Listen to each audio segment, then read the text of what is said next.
Imagine fighting in the greatest war of antiquity. Now imagine being brutally decapitated on the eighth day. But instead of dying, your severed head is placed on a high post, keeping you miraculously alive just to watch the remaining 10 days of slaughter. This is the tragic, mind bending reality of a warrior named Iravan. Most people know the Mahabharata through the ground clash of the Pandavas and Kauravas. But hidden deep within the margins of the epic is this fierce warrior prince. He bypassed the standard politics of the mainland to fight for his father's honor. Today, his legacy doesn't just exist in ancient palm leaf manuscripts. It lives, breathes, and marries thousands of people every single year in South India. Who was this forgotten hero? Why did Lord Krishna willingly become his bride for just one night? And how did a warrior from the north become the supreme deity of India's transgender community? Let's find out. To understand Iravan, we have to look at his extraordinary origin. He is the son of Arjuna, the ultimate Pandava archer. During a 12-month self-imposed exile, Arjuna traveled to the northeast Indian edges of today's Bharat. There he entered Nagaloka, the mystical realm of the serpent people. In geographical reality, ancient texts used Nagaloka or underground kingdoms to describe the dense, mountainous, and independent hill tribes of modern northeast India. The domain corresponds directly with modern Nagaland, Manipur, and the forested borderlands of Assam. It was here that Arjuna met Ulupi, a fierce Naga princess who fell passionately in love with him.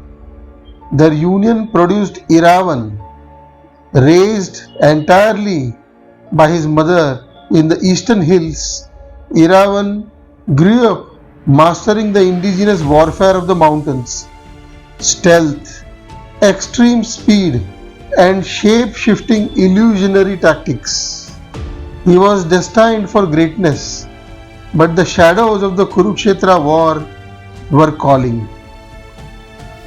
When the Great War began, Iravan did not sit on the sidelines.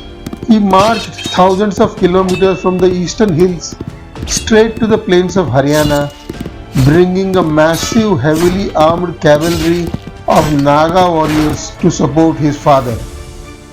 On the 7th and 8th days of the war, Iravan became the Kauravas' worst nightmare. He single-handedly targeted the clan of Shakuni, the master manipulator. In a terrifying display of martial skill, Iravan systematically slaughtered 5 of Shakuni's brothers right on the open field. Duryodhana was terrified. He realized standard warriors could not touch this Naga prince. So he deployed Alambush, a fierce dark magic Rakshasa. What followed was a colossal magical duel. Iravan transformed into a gargantuan multi-headed giant serpent to constrict his foe. But Alambush used his supreme trickery. Turning into a giant eagle, he stunned Iravan and cleanly severed his head. In the mainstream Sanskrit epic, this is where Iravan's story cuts short.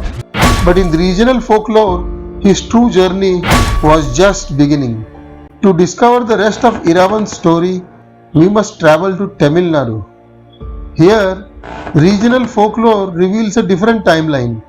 Before the war even began, astrologers declared that the Pandavas needed a Naravali, a perfect human sacrifice to goddess Kali, to guarantee victory. Only 3 flawless men qualified: Krishna, Arjuna, and Iravan. To save his father and uncles, Iravan willingly offered his life. But he demanded final wishes. He wanted to die a hero on the battlefield rather than an altar. He wanted to watch the war to the end, and he refused to die unmarried.